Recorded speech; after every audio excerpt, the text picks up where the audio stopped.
Kenapa nih bengong-bengong? Jangan bengong tahu. Enggak lagi bengong, aku tuh lagi bingung. Aku tuh dapat tugas lahan basah buatan.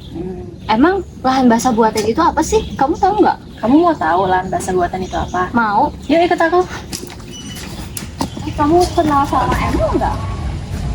ML. Iya tahu. Tapi kita satu kelompok kan ya? Oh iya ya, kelompok 6 kan? Iya, lahan basah. Ya, Kamu udah kenal nggak sih sama orang-orang? belum sih. Sama sih. Gimana kalau kita kenal? Ayo.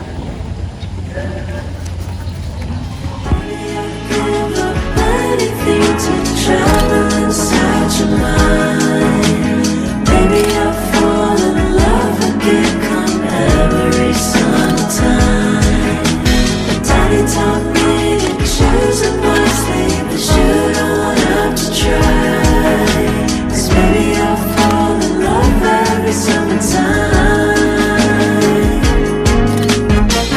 25 and we're missing church. Laughed out everyone, we're hating at work. Dinner with your sister and the joke's gonna hurt. Cry the way home and you're putting me first. Oh. Gimana? Sekarang udah kenal kan sama kelompok 6? Yuk sekarang kita ke Danau Seran. Let's go!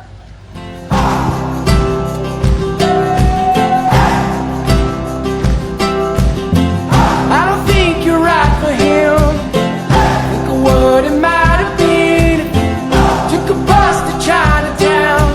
I'd be standing on Canal and Bowery. She'd be standing next to me. Assalamualaikum warahmatullahi wabarakatuh. Halo teman-teman semuanya, nama aku Ribi Aurelia. Di vlog kali ini kita bakal bahas hal yang menarik banget, yaitu lahan basah buatan. Dengar namanya aja teman-teman pasti udah nggak asing kan? Ini tuh kita kayak bikin lahan basah buatan yang biasanya ada di alam, tapi kita bikin sendiri. Nah, jadi secara simpelnya teman-teman semuanya, lahan basah buatan itu adalah ekosistem yang sengaja dibangun manusia untuk meniru fungsi lahan basah alami.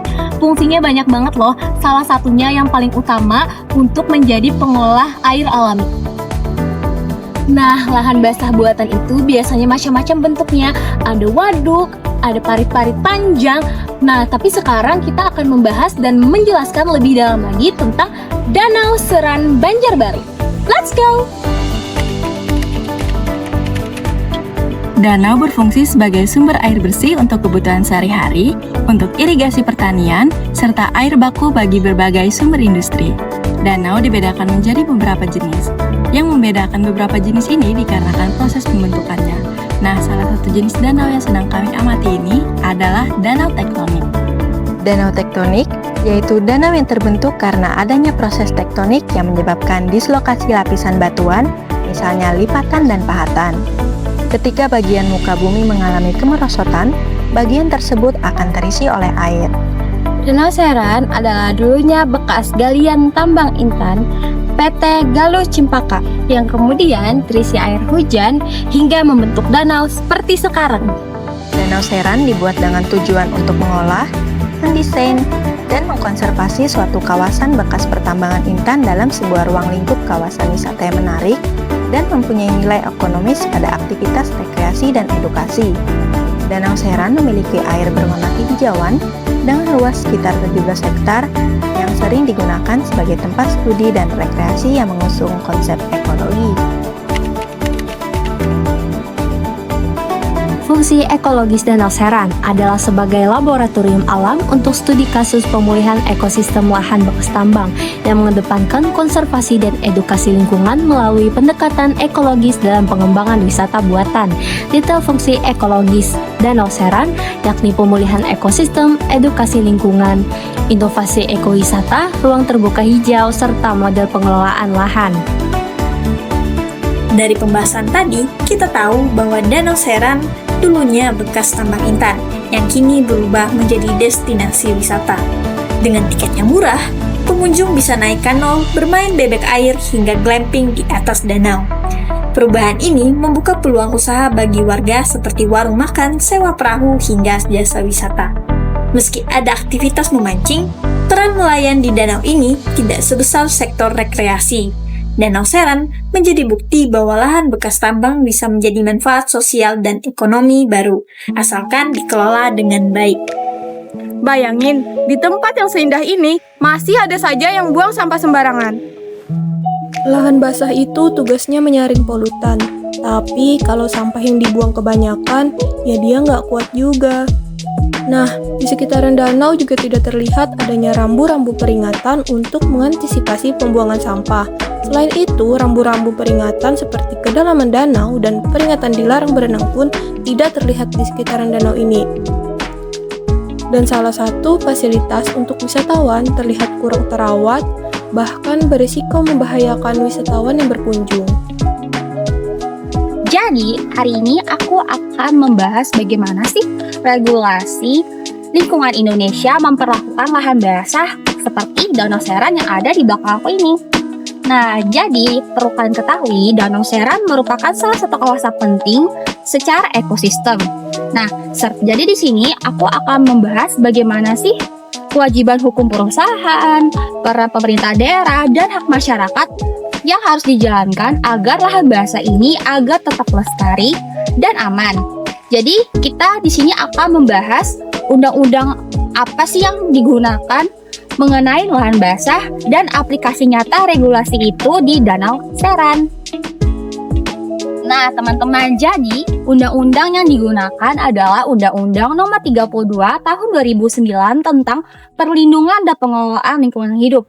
Jadi di pasal 22 itu merupakan salah satu pilar penting dalam perlindungan lingkungan hidup karena mewajibkan setiap pelaku usaha untuk menyusun dokumen AMDAL dan UKL atau UPL sesuai dengan skala kegiatan.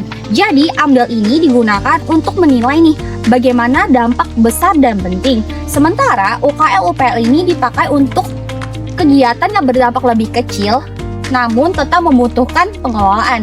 Nah, dalam konteks Danau Seran ini, kegiatan penambangan intan yang dilakukan oleh PT Galuh Cempaka jelas termasuk kategori yang wajib memiliki AMDAL. Hal ini karena aktivitas tambang menyebabkan perubahan visi yang besar seperti penggalian tanah yang cukup dalam sehingga membentuk cekungan danau dan memiliki potensi pencemaran kimia seperti air yang terkontaminasi dengan limbah pertambangan. Nah, tentunya hal ini memiliki dampak sosial, terutama dari risiko keselamatan dan ekonomi masyarakat sekitar. Lalu, di pasal 53 menegaskan kewajiban hukum perusahaan untuk melakukan pemulihan jika kegiatan usahanya ini menimbulkan kerusakan lingkungan. Artinya adalah PT Galuh Cempaka sebagai pemegang izin tambang intan di Danau Seran wajib melaksanakan reklamasi secara menyeluruh. Pemulihan tersebut tidak hanya sebatas mengembalikan kondisi alam, tetapi juga harus menjamin keselamatan masyarakat, memulihkan kualitas air, serta memastikan fungsi ekosistem berjalan dengan baik. Lalu di pasal 53 menegaskan kewajiban hukum perusahaan untuk melakukan pemulihan jika kegiatan usahanya ini menimbulkan kerusakan lingkungan. Artinya adalah PT Galuh Cempaka sebagai pemegang izin tambang intan di Danau Seran wajib melaksanakan reklamasi secara menyeluruh. Pemulihan tersebut tidak hanya sebatas mengembalikan kondisi alam, tetapi juga harus menjamin keselamatan masyarakat, memulihkan kualitas air, serta memastikan fungsi ekosistem berjalan dengan baik. Melanjutkan pembahasan mengenai regulasi yang terkait dengan lahan basah yang kami pilih ini, yaitu pasal 63 ayat 3 dan pasal 63 ayat 4, yaitu ayat 3, pemerintah daerah, provinsi, dan kabupaten kota berwenang menetapkan kebijakan daerah dalam perlindungan dan pengelolaan lingkungan hidup di wilayahnya. Sedangkan ayat 4, pemerintah daerah wajib melakukan pengawasan dan penegakan hukum terhadap pelaksanaan perlindungan dan pengelolaan lingkungan hidup. Nah, pasal ini menegaskan bahwa pemerintah daerah memiliki kewenangan strategis dalam menetapkan kebijakan sekaligus kewajiban dalam melakukan pengawasan dan penegakan hukum. Nah, hal ini penting karena pemerintah daerah adalah pihak yang paling dekat dengan masyarakat dan kondisi lapangan. Nah, dalam kasus yaitu Danau Seran, Pemkot Banjarbaru sudah melakukan langkah nyata melalui penebaran benih ikan papuyu. Nah, langkah ini dapat dipahami sebagai upaya memperkuat ekosistem yang sudah mulai pulih seperti yang dapat kita lihat di sana, sekaligus bagian dari kebijakan daerah dalam pengelolaan lingkungan hidup. Namun, langkah ini bersifat parsial dan masih belum menyentuh akar permasalahan. Berikutnya, pasal 69 ayat 1, di mana setiap orang dilarang membuang, menempatkan atau membiarkan barang berbahaya ataupun beracun ke lingkungan hidup tanpa izin atau melampaui ketentuan izin.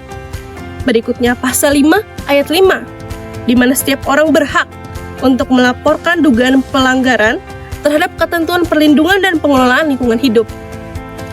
Pasal ini menegaskan larangan yang tegas terhadap pencemaran maupun pembiaran yang merusak lingkungan, sekaligus membuka ruang partisipasi bagi masyarakat dalam pengawasannya. Dalam konteks Danau Seran, rusaknya zona kedalaman yang dibiarkan tanpa perbaikan dapat dikategorikan sebagai bentuk pembiaran yang membahayakan keselamatan publik. Hal ini sejalan dengan larangan di dalam pasal 69 ayat 1. Jadi kesimpulannya, Danau Seran merupakan lahan basah buatan yang terbentuk dari galian tambang dan kemudian dimanfaatkan sebagai kawasan perairan. Seiring berjalannya waktu, danau ini berkembang menjadi salah satu destinasi wisata unggulan yang memberikan banyak manfaat dari sisi sosial dan ekonomi, terutama bagi masyarakat sekitar. Dengan pengelolaan yang baik, Danau Seran mampu menjadi contoh bagaimana pemanfaatan lahan buatan dan mendukung peningkatan kesejahteraan serta penggunaan kemasyarakatan.